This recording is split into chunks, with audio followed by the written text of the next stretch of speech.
I didn't say a word when they handed me that eviction notice. I just slid the 1923 water rights deed across the table and watched 35 McMansions turn into lakefront property. The Willowbrook Estates HOA thought they could steal my grandfather's farm while I was deployed in Afghanistan. These pompous bureaucrats built their perfect suburban paradise on stolen land, complete with tennis-clad Karens patrolling in golf carts. What they didn't know was that I'm an Army Corps engineer. That little earth dam on my property had been waiting 45 years for someone stupid enough to build downstream. Their audacity was something to see, right up until the spillway gates opened and their luxury development got its first taste of natural flooding. This was going to be satisfying. Where are you watching from? Drop a comment below because you're about to witness the most beautiful HOA takedown involving federal water law and gravity. Let me introduce myself. Jake Morrison, that's me. 34 years old, Army Corps of Engineers, and third-generation owner of 47 acres of prime Texas land just outside Austin. My grandfather, who we all called Pops, bought this land in 1955 when Austin was still a sleepy college town, and barbecue joints outnumbered tech companies by about 1,000 to 1. Pops was the kind of man who believed in taking care of the land and the people around it. In 1978, he built a small earth dam on our property. Nothing fancy, just solid engineering to collect rainwater for the cattle and help out downstream neighbors during dry spells. The Army Corps of Engineers even helped him design it. Pops always said the back 40 acres would be worth something someday, but for us it was rolling hills where we ran cattle and where I learned to hunt. Then came my 2 tours in Afghanistan, where I specialized in water management and infrastructure. Building wells and managing water flow in a war zone teaches you how precious clean water is and how quickly people will fight over it. During my second deployment, Pops passed away. The property went into a trust managed by my well-meaning but overwhelmed sister Sarah, who lives in California and knows about as much about Texas land law as I do about surfing. She hired a local property management company, Lonia Land Services, to handle the taxes and upkeep. Taxes were paid automatically, but here's the problem. Sarah never looked at the tax assessment. Big mistake. Enter our villain, Margaret Maggie Thornwell. 52 years old, president of Willowbrook Estates, HOA, and the type who drives a white BMW X7 and treats tennis outfits like business suits. Maggie had that perfected southern sweetness, the kind where she'll smile while stabbing you in the back and somehow make it sound like she's doing you a favor. She's married to City Councilman Rick Thornwell, which tells you all you need to know about how she gets things done. Maggie was known for beautification initiatives, which was just a nice way of saying she forced out anyone who didn't fit her suburban ideal. Her expensive perfume couldn't quite hide the stale cigarette smoke and entitlement that followed her everywhere. I came home from deployment in August 23, finally ready to spend real time on Pops's land. Driving down that gravel road, past the old oak tree where I'd carved my initials as a kid, I expected to see pastures and that dam shining in the Texas sun. Instead, I found construction crews, concrete trucks, and survey stakes scattered across my back, 40 like an invasion. The crunch of gravel under my boots felt different, angrier, as I walked up to the construction foreman. "Sorry, buddy," he said. Not sorry at all. "We've got permits. This is Willowbrook Estates property now." I called the police. Officer Martinez showed up and awkwardly explained that the HOA had filed an adverse possession claim while I was overseas. Basically, if land isn't being actively used for a certain period, and someone can show they've been improving it, they can sometimes claim ownership. It's an old law meant to keep land from sitting empty, but developers and HOAs love twisting it to expand their empires. That's when Maggie rolled up in her golf cart like some kind of suburban warlord. Her voice dripped syrupy sweetness that made me want to check my wallet. "Your family abandoned this land, honey," she said with a smile. "We're just putting it to good use for the community." But here's what really lit me up. Her crews had diverted the small creek feeding Pops's dam. The water level was dropping daily, wiping out 45 years of careful water management that had carried neighbors through droughts and floods. As I watched the water disappear, Maggie's parting words echoed, "You should have stayed closer to home, soldier boy." That's when I knew this wasn't about land anymore. It was war. I hired the first lawyer I could find. Big mistake. He quoted me $85,000 just to challenge the zoning change. Turns out that while I was serving my country, Maggie's husband Rick had pushed through an emergency zoning modification. My family's land had gone from agricultural to residential in record time. Conflict of interest didn't even begin to cover it. But here's where my Army Corps training kicked in. While the overpriced lawyer shuffled papers, I dug through county records like I was back hunting for IEDs, and just like Afghanistan, the devil was in the details. I found Pops's original 1978 dam permits, and they were a gift. See, Pops hadn't just built the dam himself, he worked with the Army Corps of Engineers. That meant federal jurisdiction. And here's your first knowledge nugget. Any dam built with federal guidance falls under federal law. Local HOAs can't override that, period. The adrenaline hit hard when I realized what I had. This wasn't just a property dispute anymore. It was a federal case, and it got even better. While photocopying permits at the courthouse, I stumbled onto a 1923 water rights deed. My great-grandfather had purchased senior rights to the entire Willow Creek watershed.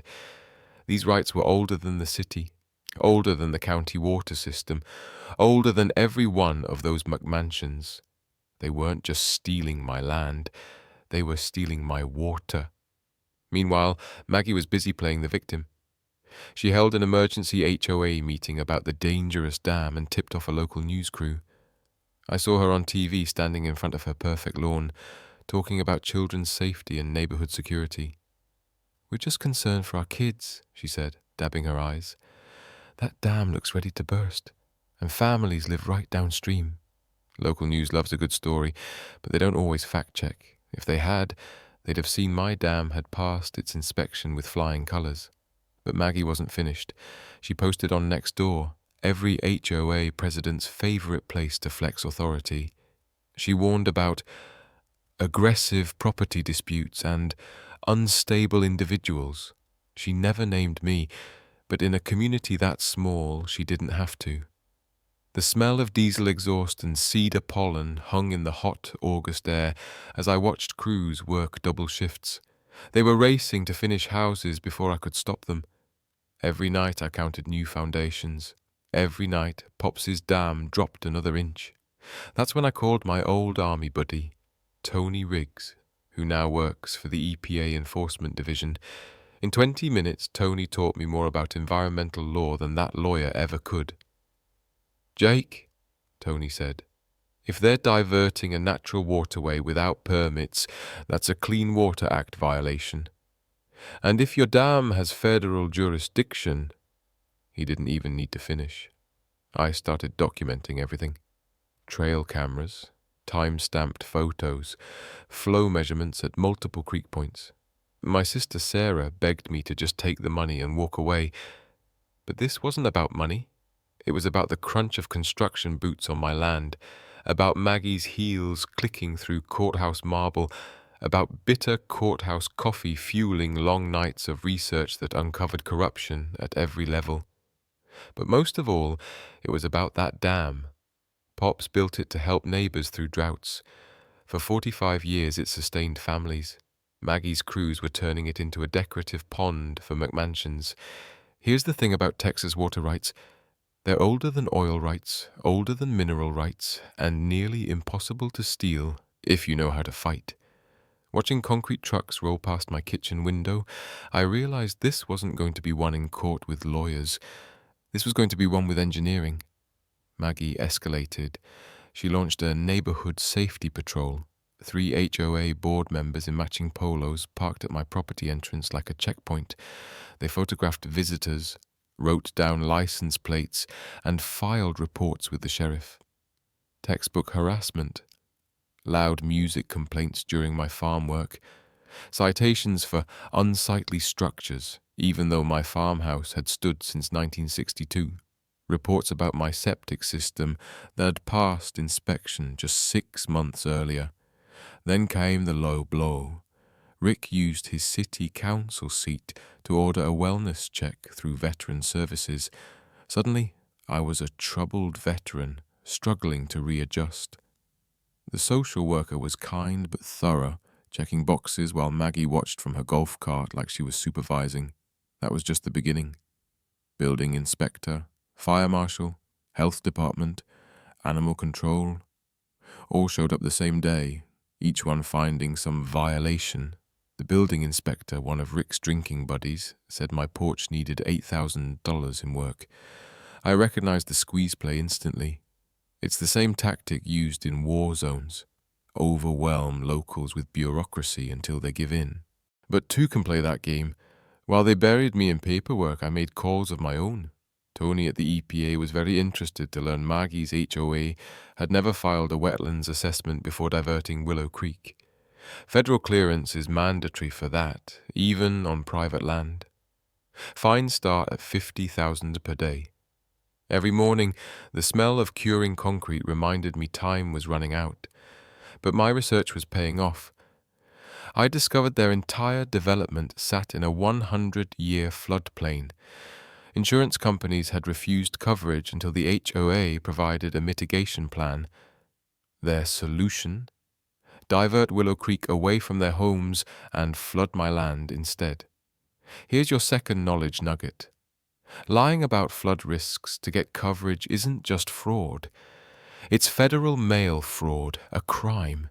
And this wasn't Maggie's first run. Her last HOA in Houston had paid $2.3 million in fines for the same scheme. She skipped town before prosecutors caught her and set up shop in Austin.